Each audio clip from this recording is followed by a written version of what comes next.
Most of us have been in the coaching profession, played sports of some kind, and we had some talent. And as we grow older, the talent goes away. The mind says, yes, we can. The body says, no, we can't. Which is something that happened to Coach Webster. Coaching girls basketball, or any basketball, or any sport, sometimes the coach has to show a move so that the players can understand how to do it right. And he was explaining some defensive moves to his girls on the basketball floor. And he hit the stance and started with a slide, and lost his balance and fell right on the rear end. The girls were quite silent for a minute, and they looked down at him, and one girl started giggling, and they all broke out laughing. Now, he has an ability, I understand, if he meets you years from now, he recognizes you and can remember your name. Now, Coach Irwin and him took a group of players to a game one time, and in a bus, the bus had to deliver them over to where they was going. And now Irwin was the coach that gave him gum when he was in some kind of a winning streak. Made sure he got some of it before the game, after the game, and he never did buy any of it, but Irwin did.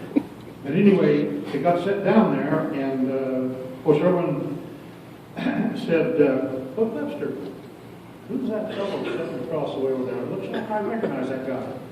He said, "You all know he's the best driver with the balls here." No question.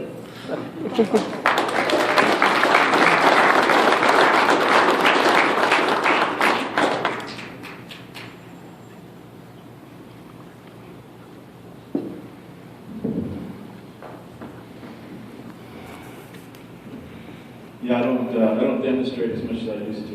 But that was a classic experience for me. But as has been expressed by the coaches that have come up here before me, I am both humbled and honored to be here today. Honored because as I look around this room and as I read the back of that program, the names that are on that list, to even think that my name could be considered of that, it's just overwhelming to me.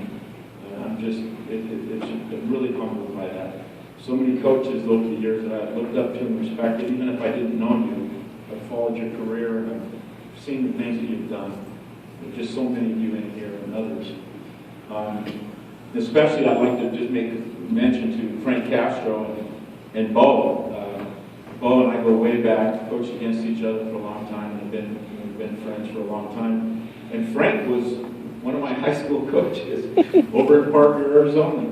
I grew up in Parker, and I went to high school there. Thurman Simmons is another Hall of Fame member, was one of the coaches there. Sam Ancliffe, Fernando Maya. There were just some really, really good coaches in Parker during my time there. And I think that kind of set a foundation for me as I became a coach, because I was blessed to have been taught by some of the really good ones. Like Kyle was saying, I thought I was going to be an NBA player too. I mean, I was a big shot in Parker, I thought, and so then, but when I realized that maybe that wasn't going to happen, I decided that I wanted to stay with athletics in some way, and I said, coaching would be the way to do it. I thought, geez, if I'm going to coach, I'm probably going to have to teach. I don't know if I want to do that. But I did, and I got my degree. And then I started to realize over the years that the best coaches are the best teachers. And teaching is what I do. Teaching is what I do. I like being called coach, but I'm a teacher. And I really take a lot of pride in that. I'd like to, just real quick, and my wife's already told me that if I go over 3 minutes, I'm in for it, but I just want to thank some of the people that are responsible for me being here today, because without these people, I wouldn't be here. Just flat out would not be here. First of all, I want to thank the Hall of Fame Committee and all of those who had a part in this and getting me to this podium. The greatest blessing in my life is my family. I had wonderful parents. My dad's here today. He's 91. And I'm sure he's glad that I'm sure he had his doubts early on in my life. But I'm really proud to be his son. And he's done, and my mom too. My mom's passed away. But they started me on the right track and taught me well. I have there's 13 kids in my family. I have 12 brothers and sisters. And one of my sisters is here today. Emily, she's in the back there. And so we were raised with a lot of people around us and taught really well. And I want to mention my wife, of course. She has put up with me, as has already been mentioned several times. The coaches' wives, man, they can be rough. But Sarah has always given me an anchor, kind of a direction, and kind of kept me in line. And I appreciate that because I've needed that a lot. My 5 boys are here today, my 5 sons, and our daughter couldn't make it, but we have 13 grandchildren. The 13th was just born this past weekend. So we're really, really thrilled and excited about our family. But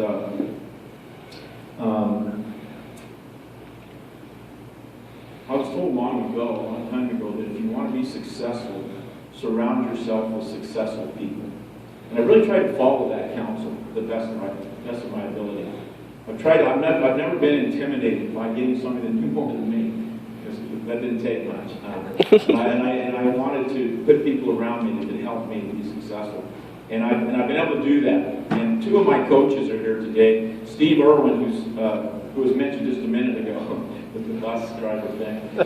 He's been an assistant of mine for 20-something years. And I've always I say this at every banquet that we have here. I get a lot of the credit for the things that have happened to me and the success that we've had, but a lot of the credit, a lot of the things that have happened were because of him. And he's been just a great. Never wanted my job. He always was supportive of me. Wasn't on the back hoping that I'd get fired so he could have my job. And so that's what makes a great assistant. And he's been a great assistant and a great friend. Also, Gene Velaki is my current assistant coach. He's been on our program for quite a while. He was coaching JV and stuff, and he did a great job now as assisting me. And these guys are the ones who are responsible for a lot of the success, and I really am appreciative of that. I have had over the years many coaches that I've worked with. I have, like I've already mentioned, coaches that I've tried to emulate and tried to follow the example that they have set. I've had administrators, my principals here today and my athletic director at Highland are both here today, and the support that I've gotten over the years from these types of people that are critical to success, and I feel like in what you're going to try to do with your program. And they have supported me and helped me and been a mentor to me, and I really appreciate them. I appreciate them coming here today. Just real quick, just in closing, the thing that I take the most from coaching is not the wins and state championships and all that stuff. I mean, that's just a byproduct, I guess, as a coach. But the greatest blessing to me from being a teacher and coach is the people that I have associated with. And that has been expressed by everybody who's come up here today. I have been blessed with so many wonderful people, whether it's my players, most of the parents, support staff, administrators, like I said, and other coaches. I've gotten to know so many other people through coaching, and I'm just so impressed again with the quality of people that have been in my life that I've come in contact with because of what I do, and I'm just very, very thankful for that. I can't express enough how this has been so good for me in my life, and how I hope that I've had an influence. I hope that I've influenced others as much as they've influenced me and helped me and made my life fun and happy. And so, I thank the committee. I thank those who are involved in getting me this and making this possible for me. And thank you.